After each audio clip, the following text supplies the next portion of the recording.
Welcome to our posts. Today we will see stories of r/malicious compliance.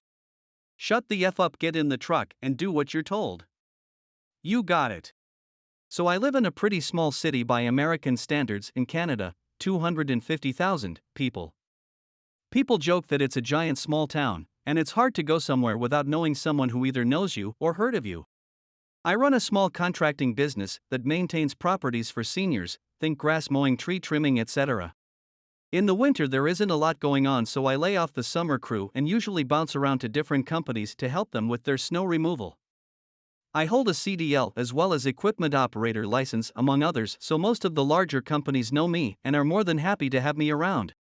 Over the weekend I was called by the biggest company in my city to help with hauling snow to the city snow dump, a gravy job, and lots of hours. I had never worked with their crew but quickly got along with everyone but the company grump, which was expected. Of course, the company grump is the one working on the weekend loading trucks.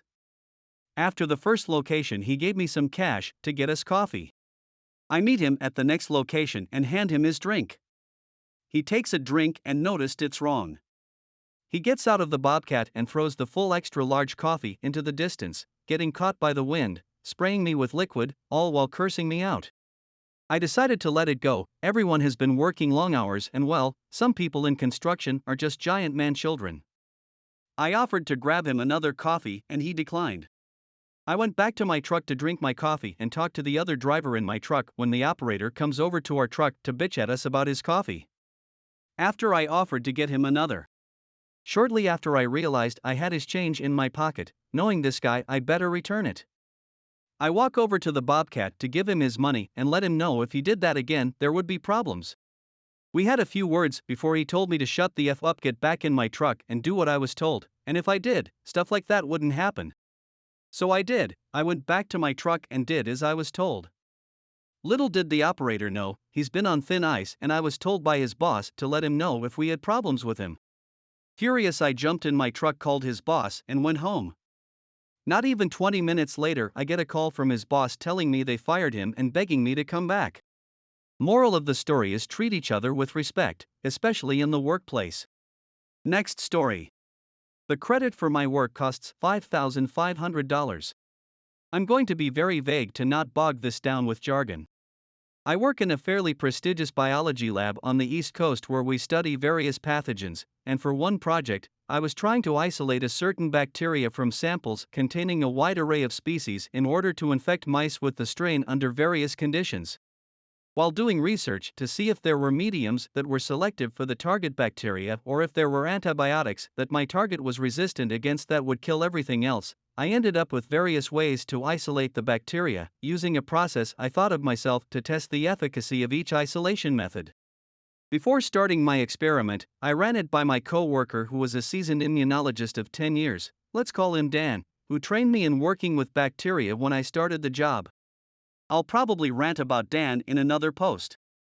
He thinks it's great and gives it the green light, and for the next 2 months, I'm running the experiments, calling biotech/pharma companies for quotes on their products that I'm using to isolate the bacteria, and end up with a big spreadsheet that contained both the efficacy and cost/benefit analyses of all the methods I came up with or found.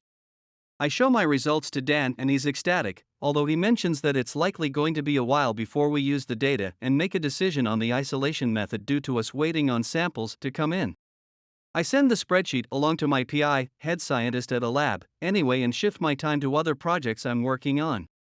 Another couple months go by, and after not hearing anything from Dan about patient samples, another coworker comes up to me and asks me where I could find a set of certain plates to isolate the target bacteria from. I'm confused and ask him why he's looking for those, because based on my experiments, the plates he wanted were the least efficient and most expensive way to select the bacteria we were looking for, not to mention that I had no idea that we had ordered any more than the 10 plates I used to run my experiment. He argued me, and said that Dan's research said otherwise. That confused me even more, and when I asked him to show me what he was talking about, he proceeded to show me my own spreadsheet. Where he quickly realized that he had been misled and said that Dan must have made an error in the spreadsheet. I told him that I was the one who ran the experiments and got the results, and if Dan ordered the bad plates, then he had just wasted the lab's money. The other co-worker said I probably told Dan to order the wrong plates, but when I said I had no idea plates were being ordered at all he had to say to that was, "Oh, that's weird." Sure enough, later that day I look inside our cold room and see several boxes, roughly $5.5 thousand worth, of the expensive and inefficient plates, and I confront Dan about it. I asked Dan why he ordered so many plates, and if he had been telling other people that he had done the experiments.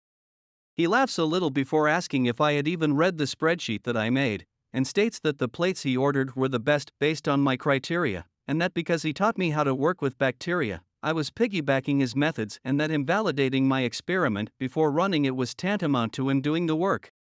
He told me not to worry about it anymore and that he would be presenting the data to the PI because he had already prepared a slideshow and everything for it. I wanted to open up the spreadsheet and tell him that he had just wasted a lot of money, but he was so condescending and sure of himself about having ownership of my work that all I said was okay before returning to my bench. Later that week, we have our lab meeting where Dan is presenting his work to the whole lab and states that we can finally move ahead with isolating the target bacteria from patient samples. Sure enough, my spreadsheet is on the TV used as our projector, and my PI asks when we could expect the materials used in the most efficient isolation method to arrive. Dan corrects the PI, stating that the bad plates were the best and very proudly stated that the plates had already arrived. I then interjected, very bluntly saying that the plates he ordered would recover over 90% less of the bacteria than the method my PI had picked from the spreadsheet.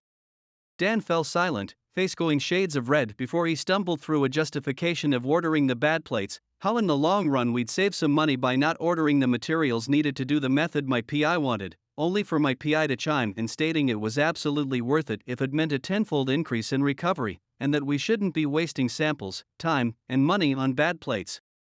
Dan very quickly blurted out that it was my spreadsheet and that there must have been a miscommunication between us before ordering the plates before he quickly sat down, and all I said was that I was not told by anyone that anything off my spreadsheet was being ordered. My PI asked Dan if he submitted the data to me before I sent it to him, and Dan sheepishly admitted that I was the one who ran the experiments and compiled everything, so he must have misread my data and ordered the wrong materials, and was about to suggest that I possibly misspoke when showing him my data the first time before my PI cut him off to move on to the next lab topic. The rest of the meeting he was red, glaring at me out of the corner of his eye. After the lab meeting, Dan pulled me aside and asked me why I didn't tell him that he ordered the bad plates. I told him that since it was his research he should have known what method gave the best results since he would have calculated the yield of each method when doing the experiments, and that if he wanted my input he should have told me before he ordered them.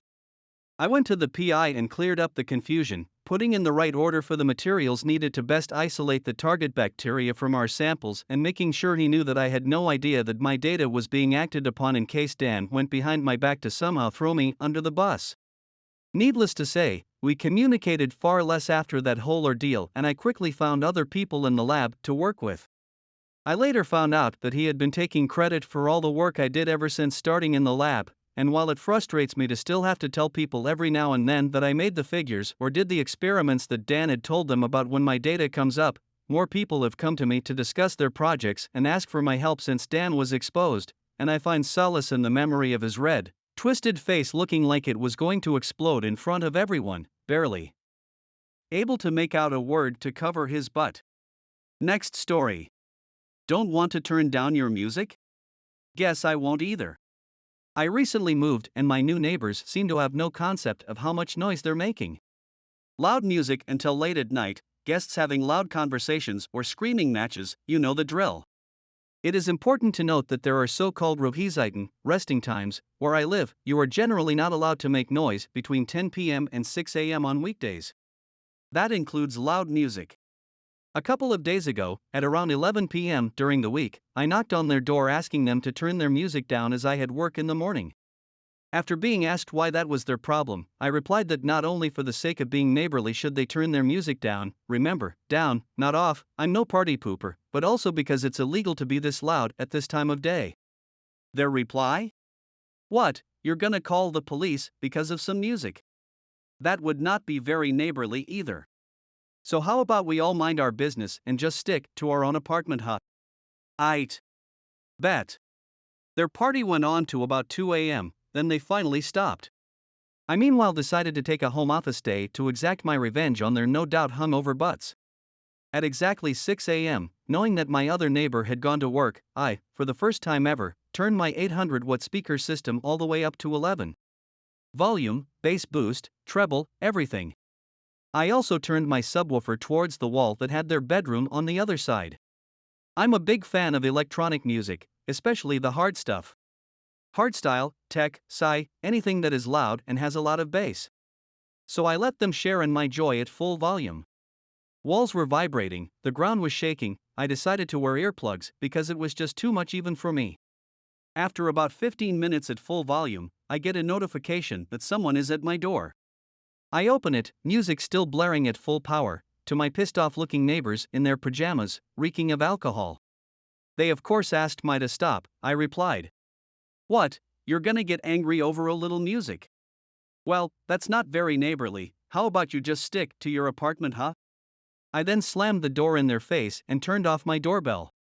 After another hour of various dubstep, tech and death metal, I turned off my system, walked over to their door and rang up a storm. After they'd opened their door, all I said was, "Peace?